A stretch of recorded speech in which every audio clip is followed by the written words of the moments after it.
Hi, this is Alan. I have a story for you.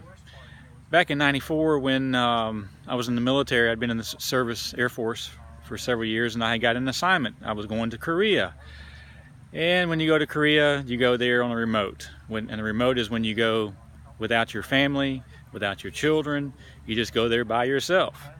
Now, going to Korea in itself is not a terrible thing, but when you go without your family, it makes it worse. Plus, it was a time in my life where the Asian culture, I had never been out of the States, so the Asian culture was very unfamiliar territory to me. So I had a tough time understanding how to integrate with the new culture. But I enjoyed my time there. But when I came home a year later, my world was crushed.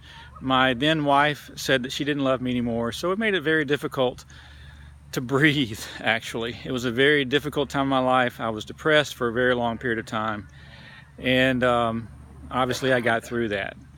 So fast forward a few years, I was talking to God about marriage and about a wife, and arguing, saying there's not a woman in America that I want to marry. But I remember ending an argument with God one night about that and saying those exact words to him.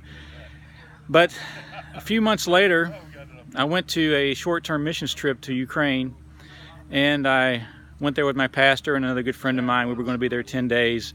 On the first night, we had services, and I walked in and was talking to someone, and a woman had walked in that I thought was beautiful. I had taught myself not to even look at women at that point in my life, but I could not turn away from her.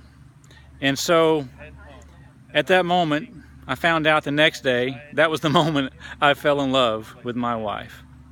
And God has blessed me richly since then. And I'm here to tell you, that's my story.